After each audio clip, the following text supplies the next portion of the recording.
ସରିଲା ପ୍ରଥମ ପର୍ଯ୍ୟାୟ ଯୁକ୍ତ 2 ନାମଲେଖା। 2026-27 ଶିକ୍ଷାବର୍ଷ ନିମନ୍ତେ ରାଜ୍ୟର ଉଚ୍ଚ ମାଧ୍ୟମିକ ବିଦ୍ୟାଳୟ ବା ଜୁନିୟର କଲେଜରେ ପ୍ରଥମ ପର୍ଯ୍ୟାୟ ନାମଲେଖା ଶେଷ ହୋଇଛି।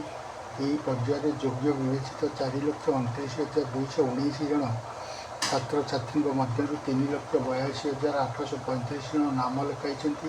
ଏବେ 2,18,264 ଆସନ ଖାଲି ରହିଛି। ଆସନ୍ତା 23ରେ ଦ୍ୱିତୀୟ ମେଧା ତାଲିକା ପ୍ରକାଶ ପାଇବା ସହ ସେହିଦିନଠାରୁ ଏକାଦଶ ଶ୍ରେଣୀ ପାଠପଢ଼ା ଆରମ୍ଭ ହେବ ବୋଲି ଧାର୍ଯ୍ୟ ହୋଇଛି। ସାମ୍ସ ପୋର୍ଟାଲରେ ଉପଲବ୍ଧ ସୂଚନା ଅନୁଯାୟୀ ରାଜ୍ୟରେ 2579 ଉଚ୍ଚ ମାଧ୍ୟମିକ ବିଦ୍ୟାଳୟରେ ମୋଟ 6,01,099 ଆସନ ରହିଛି। ପ୍ରଥମ ପର୍ଯ୍ୟାୟରେ 3,82,835 ଆସନରେ ନାମଲେଖା ହୋଇଥିବା ବେଳେ 2,18,264 ଆସନ ଖାଲି ଅଛି। କଳାରେ ମୋଟ 3,38,642 ଆସନ ଥିବାବେଳେ ପ୍ରଥମ ପର୍ଯ୍ୟାୟ ନାମଲେଖା ପରେ 90,402 ଆସନ ବଳକା ରହିଛି।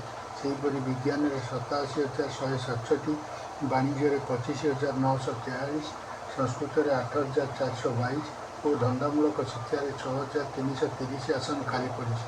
ପ୍ରଥମ ମେଧା ତାଲିକାରେ ମନୋନୀତ ଛାତ୍ରଛାତ୍ରୀଙ୍କ ନାମଲେଖା ଗତ 9ରୁ 15 ତାରିଖ ମଧ୍ୟରେ ହେବ। ଆସନ୍ତା 23ରେ ଦ୍ୱିତୀୟ ମେଧା ତାଲିକା ପ୍ରକାଶ ପାଇବ। ଏହି ପର୍ଯ୍ୟାୟରେ ଯୋଗ୍ୟ ବିବେଚିତ ହେବାକୁ ଥିବା ଛାତ୍ରଛାତ୍ରୀଙ୍କ ନାମଲେଖା 24ରୁ 28 ତାରିଖ ପର୍ଯ୍ୟନ୍ତ ଚାଲିବ।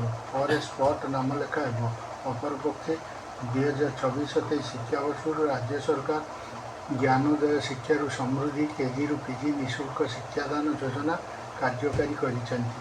ହେଲେ କିଛି ଶିକ୍ଷାନୁଷ୍ଠାନ ଛାତ୍ରଛାତ୍ରୀଙ୍କଠାରୁ ବିଭିନ୍ନ ଫି ଆଦାୟ କରୁଥିବା ଅଭିଯୋଗ ହେବା ପରେ ଉଚ୍ଚଶିକ୍ଷା ବିଭାଗ ପକ୍ଷରୁ ସ୍ନାତକ ୟୁଜି ଏବଂ ସ୍ନାତକୋତ୍ତର ପିଜିରେ ମାଗଣା ନାମଲେଖା ନେଇ ନିୟମାବଳୀ ଜାରି ହୋଇଛି।